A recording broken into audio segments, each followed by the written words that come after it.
Bonsoir les Blaugrana, j'espère que vous allez bien. Je vous salue avec le sourire, mais en réalité, je ne suis pas du tout content, les gars. Vous allez comprendre au cours de la vidéo. Je suis tout simplement tombé sur la composition probable de Xavi face au Real Madrid ce week-end. C'est une compo balancée par Marca. Je tiens bien à préciser que c'est une composition probable, donc ce n'est pas sûr à 100%. Et j'ai envie de dire, Dieu merci que ce n'est pas sûr à 100%, car quand je vois cette composition, moi je vais me fâcher avec Xavi. Si Xavi vient contre le Real Madrid avec cette compo, moi personnellement, en ce qui me concerne, je me fâche. Je me fâche totalement parce que la composition, elle n'a aucun sens. Xavi continue à faire des choix désastreux, mais tranquille, on va se calmer. C'est une composition probable, ce n'est pas encore sûr. Rapide tour de presse aussi sur Ansu Fati, Zubimendi, il y a quelques nouveautés. Je vous invite à vous installer, lâcher le petit like, le petit abonnement, ça me ferait extrêmement plaisir. Et on est parti, on commence directement par un communiqué d'une journaliste qui a eu une discussion avec Ansu Fati. Et ce qu'il en est ressorti, c'est tout simplement ça. Ansu Fati, il m'explique qu'il va bien physiquement, mais qu'il a un problème de manque de confiance. Franchement, les Blaugrana, on n'est pas dupes, on n'est pas dupes, on le voit nous les gars, on le voit sur nos écrans quand on regarde Fati, ça se voit qu'il manque de confiance.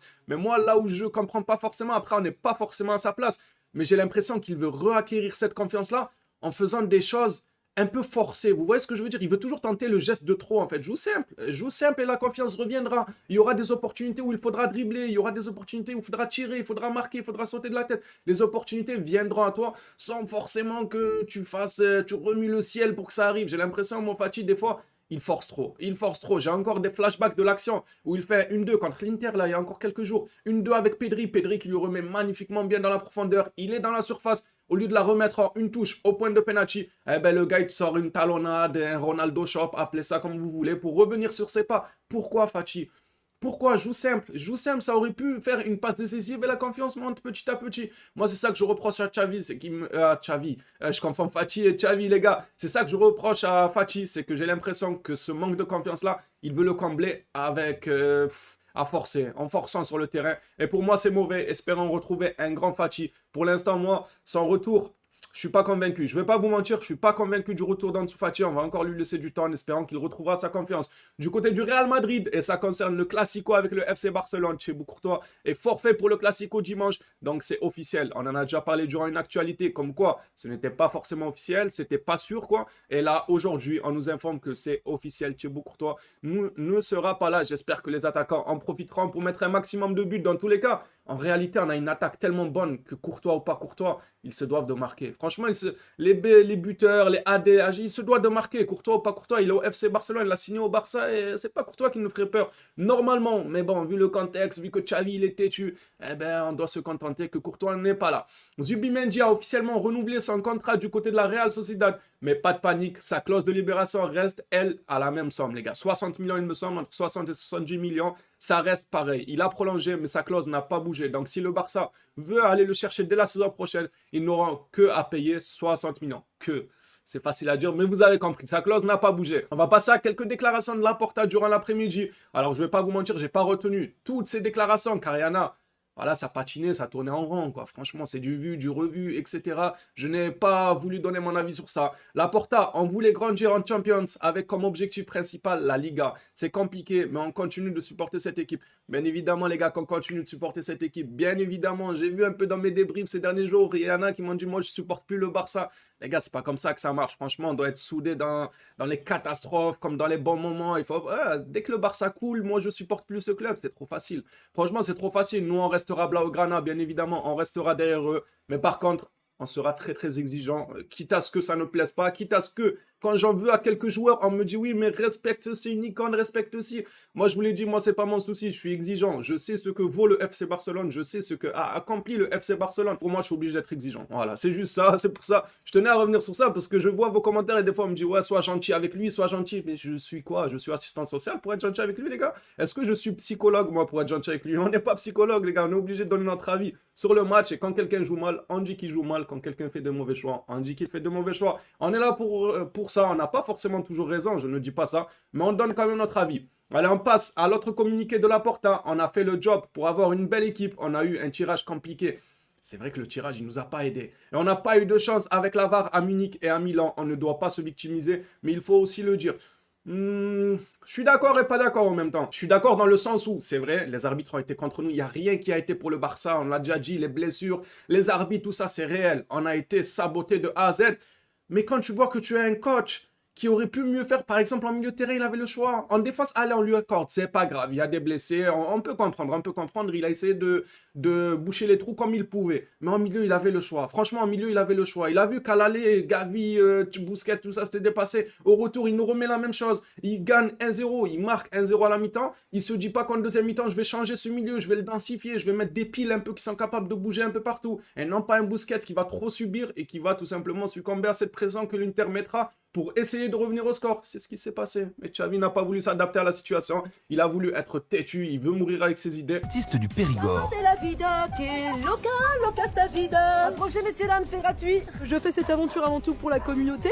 Et ça, moi je vous le dis, ça commence clairement à me prendre la tête. Vous savez que moi, Xavi, j'aime bien, j'ai rien contre lui. Je suis l'un des premiers à dire qu'il faut lui laisser du temps. C'est pas, on va pas devenir comme le Paris Saint-Germain. À chaque fois que ça se passe mal, on ramène un autre entraîneur. Moi, je veux pas de ça. Hein. Moi, je veux pas que demain le Barça aille chercher Tuchel. Après demain, on va pour Pochettino. Après demain, Klopp. Non, moi je veux un entraîneur qui structure une équipe, qui recrute les joueurs qui lui semble bon. Par exemple, Xavi a eu le choix de ramener Koundé, c'est lui qui a choisi Rafinha, etc. C'est lui qui a choisi son propre recrutement. Maintenant, si on commence à ramener n'importe quel entraîneur tous les 3-4 mois, comment ça va se passer, les gars? Il y a des entraîneurs, ils ne sont pas d'accord avec un tel joueur, ils ne veulent pas ce genre de profil, ils ne veulent pas ça. Donc non, je suis d'accord pour dire que Xavi a besoin de temps, mais qu'il ne commence pas à nous saouler avec ses choix trop bizarres à chaque fois et qu'il ne commence pas à vouloir mourir avec ses idées, parce qu'au final, c'est nous en souffre, Xavi. C'est nous en souffre. Allez, Laporta, on continue avec ses déclarations.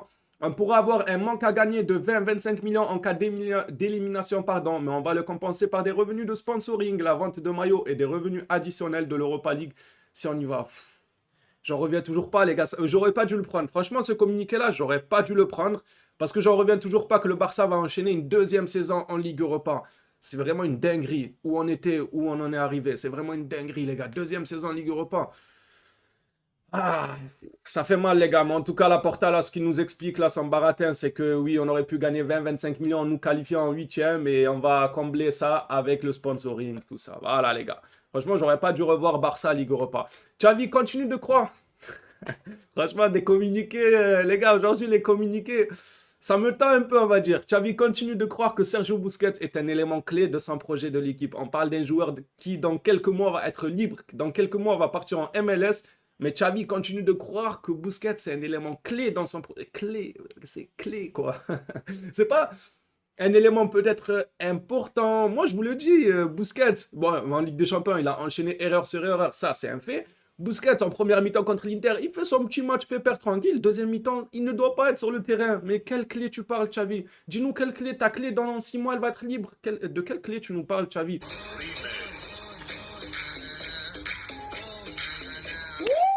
Il faut commencer à construire à l'avenir. Ça me fait de la peine pour les caissiers, pour les De Jong. On va arriver, les gars. De Jong, le cas de Jong, je vais pas être content. On va se fâcher avec Frenkie De Jong. Quand on verra la composition, c'est clairement pas normal. Et on va encore une fois revenir sur les choix de Xavi. Les gars, aujourd'hui, c'est une actualité tribunal en même temps.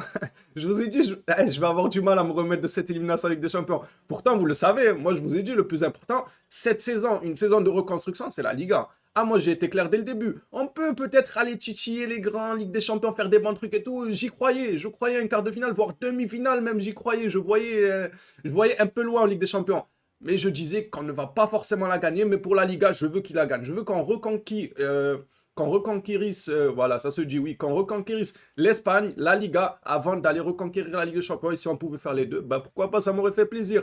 Et finalement, on voit que Xavi continue, il nous envoie en Europa League, il continue à nous dire que Busquets, c'est la clé de son projet, alors que sa clé, elle va être usée d'ici 8 mois. Vas-y. Allez, on passe maintenant au capitaine. Encore une information pas très joviale. Aucun des capitaines du Barça n'a voulu assister à la conférence de presse d'avant-match contre l'Inter, alors Pedri y a assisté. Pauvre Pedri, mais mettez-le capitaine, mettez Araujo capitaine, même blessé, laissez-le sur le banc et mettez-lui le capitana, les gars. C'est plus possible. D'où t'es le FC Barcelone, t'as des capitaines et ils refusent de se pointer en conférence d'avant-match. Pourquoi? Pour quelle raison? C'est quoi ce manque de courage? Surtout quand tu vois la déclaration de Busquets après le match. Déjà qu'avant-match, il ne veut pas aller parler. Il est là, il boude, il fait la tête, il veut pas aller parler. Mais après le match, eh ben, il dit que ce match-là va nous impacter pour le Classico. Quel courage de nos capitaines, franchement. Pour finir cette vidéo actualité, les gars, un petit coup de gueule sur la composition probable. Marca, la composition probable pour le Classico de dimanche. Xavi, Il veut clairement mourir avec ses idées. Que fait Piqué encore dans le 11? Après, vous me direz, oui, mais Koundé est obligé de jouer Dédé parce qu'il y aura Vinicius. C'est vrai que Vinicius, il risque de mélanger et tout. Mais franchement, est-ce que ça serait peut-être pas plus judicieux de laisser tout de même Sergio Roberto et Koundé en décès, mais qu'ils viennent l'aider s'il faut. Il va aider Sergio Roberto, mais Piqué, avec un tel match contre l'Inter, t'oses le remettre au Classico. Non, c'est chaud. Franchement, c'est chaud. Moi, je peux comprendre, hein, Vinicius et tout. Koundé arrivera mieux à le maîtriser qu'un Sergio Roberto, je peux comprendre. Mais Sergio Roberto, déjà, il fait un très bon match contre l'Inter. C'est vrai qu'il peut se faire remuer par Vinicius. Mais tu mets à ses côtés Koundé d'essai qui viendra l'aider s'il faut. Il viendra l'aider, il viendra lui apporter de l'aide. Ça, c'est pour le côté défensif. Pour moi, Piqué n'a rien à faire là. N'a rien à faire là avec le match qu'il a fait. Il a absolument rien à faire là. Même comme je vous ai dit, avec le petit argument de oui, mais il y a Vinicius. Mais il y a beau avoir n'importe qui. Franchement, il y a beau avoir n'importe qui, même des super-héros. Je ne veux plus de Gérard Piqué sur le terrain. Passons maintenant, Pedri, bah c'est ok. Busquets, pour moi c'est une insulte. Pour moi c'est une insulte de lancer Busquets. Franchement c'est une insulte. Il ne fait pas un énorme match contre l'Inter. En plus de ça, il fait une déclaration catastrophique. Mais franchement, t'as ton capitaine. Et moi, j'arrive pas à passer cette déclaration. Je vous ai dit, pour vous, peut-être ce n'est pas très grave. Pour moi, un capitaine, en aucun cas, il doit dire que ce match-là va l'impacter pour le prochain match. Et l'entraîneur, il va voir ça et il va le mettre titulaire pour le prochain match. Mais le gars, il te dit qu'il va être impacté. Ne le mets pas. Ne le mets pas. On a Kessié, on a De Jong. On a du choix, Xavi. Ne mets pas Busquets. Lui-même, il te dit qu'il va être impacté. Et toi, qu'est-ce que tu trouves de mieux à faire que de le relancer contre le Real Madrid? C'est fou quand même, c'est fou. Même Gavi, les gars. Gavi, j'aime beaucoup. Je suis le premier à défendre. Gavi, quand il enchaîne. C'est une pile, franchement. Il fait des matchs exceptionnels, Gavi. Mais à un moment, faut pas le cramer non plus. Son crâne, il est embêtant. Gavi, il joue du début de la saison jusqu'à la fin. Tous les matchs, 90 minutes, bien sûr.